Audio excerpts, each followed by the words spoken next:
नमस्कार। मैं अजय सोनी परलिका आप सभी का इस चैनल पर हार्दिक स्वागत करता हूं। आज श्री रामस्वरूप किसान, जो राजस्थानी भाषा के ख्यात नाम साहित्यकार हैं, कवि हैं, कहानीकार हैं, उनकी बारीक बात पुस्तक, बारीक बात कहानी संग्रह है, राजस्थानी में प्रकाशित हुई थी और वर्ष 2019 का साहित्य अकादमी नई दिल्ली का राजस्थानी पुरस्कार इन्हें प्राप्त हुआ था। इसी बारीक बात का हिंदी भाषा में अनुवाद डॉक्टर सत्यनारायण जी सोनी ने किया था। इस बारीक बात में एक कहानी है, चाकी का पाठ। उसका मैं वाचन करने जा रहा हूं। आप सभी को अच्छी लगे तो आप लाइक जरूर करें, शेयर करें, चैनल को सब्सक्राइब करें। आइए वाचन करते हैं कहानी चाकी का पाठ। अगर किसना नाई जिक्र न करता तो किसी को भी पता न चलता कि बिरजा गंजा है, सफा गंजा। लेकिन बात को बचाना कठिन काम। उसने पूरे गांव में छिड़क दी यह बात। मगर छिड़क दो, कितनी भी छिड़क दो, उसका क्या बिगड़ता, क्योंकि असल बात पर तो उसका नियंत्रण है। असल बात है उसकी गंज का दिखना, जिसे आज तक दो जनों के सिवा खुदा भी न देख सका। खुद तो देखे ही देखे, क्योंकि भला बुरा खुद का धन है, और दूजे को दिखाना उसकी मजबूरी, क्योंकि महीने दो महीने में एक बार तो नाई के आगे बैठना ही पड़ता है। बाकी तीजा कोई बगते को भले ही देख ले, उसकी गंज थोड़ी ही देख सकता है, क्योंकि उसका सर किसी पराई धड़ पर थोड़ी ही टिका है। पूरे गांव को पता है तो या क्या कराए। ऐसे मामूली मालूमात को बिरजा क्या समझे, जिसके आंख ही नहीं। यह तो वही मालूमात है जो बाहर खड़ा कहे, इस कोठे में लुगाई नाच रही है। कहने का मतलब कि बिरजे ने आज तक अपनी गंज किसी को भी न दिखने दी। वह चौबीस घड़ी ढंके रखता है गंज। किसी को भनक भी नहीं पड़ने देता कि वह गंजा है।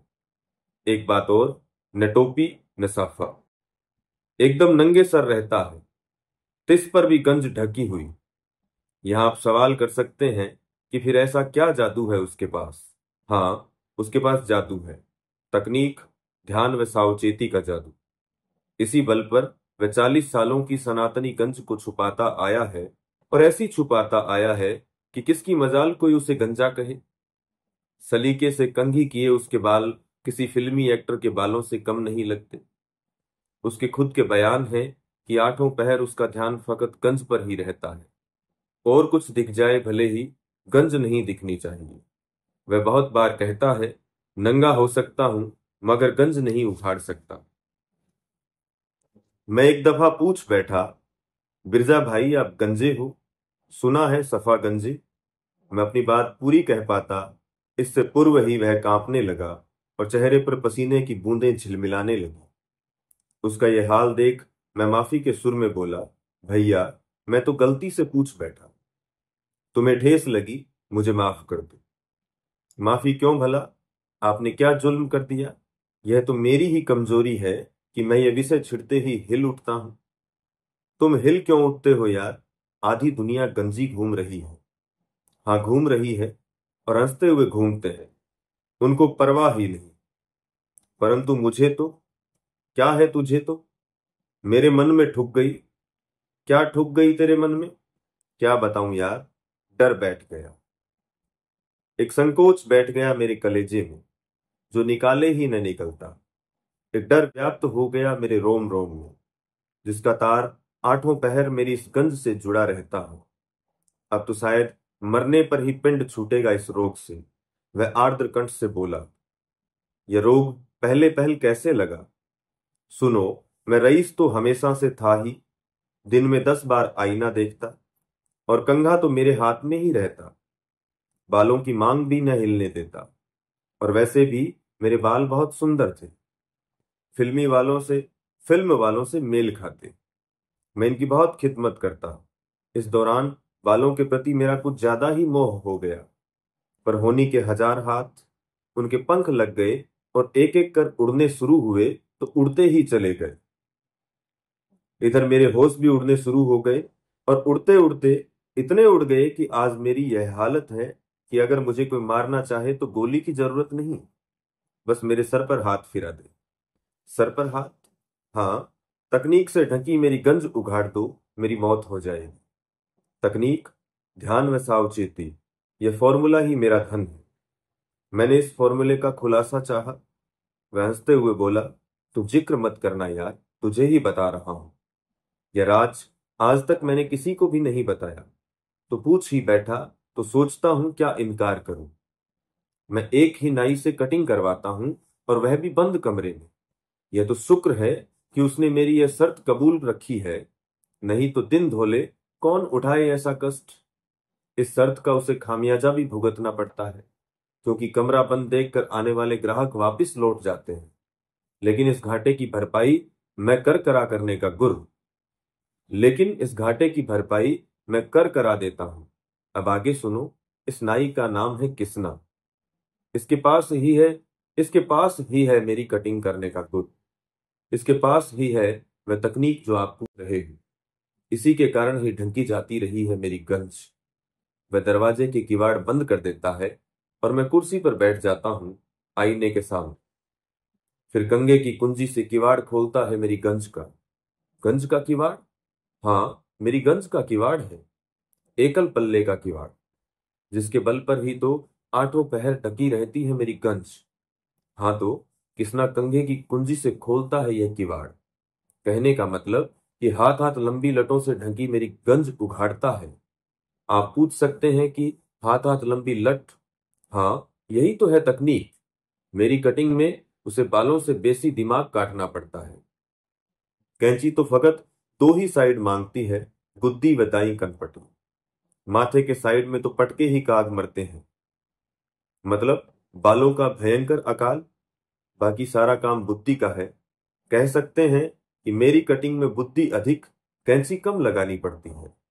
बुद्धि की उपज ही तो है हाथ हाथ लंबे बाल।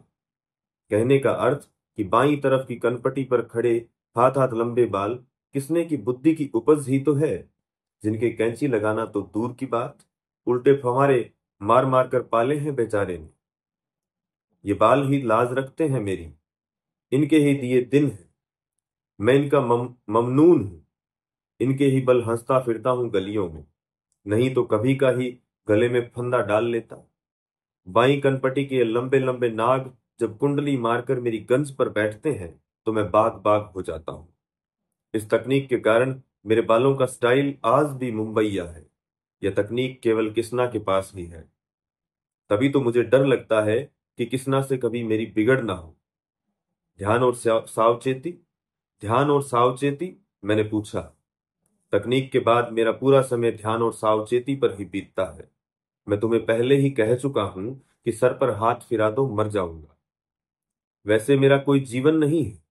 हर वक्त एक ही बात याद रखना कि खोपड़ी का एक भी बाल ऊक चूक न हो जाए।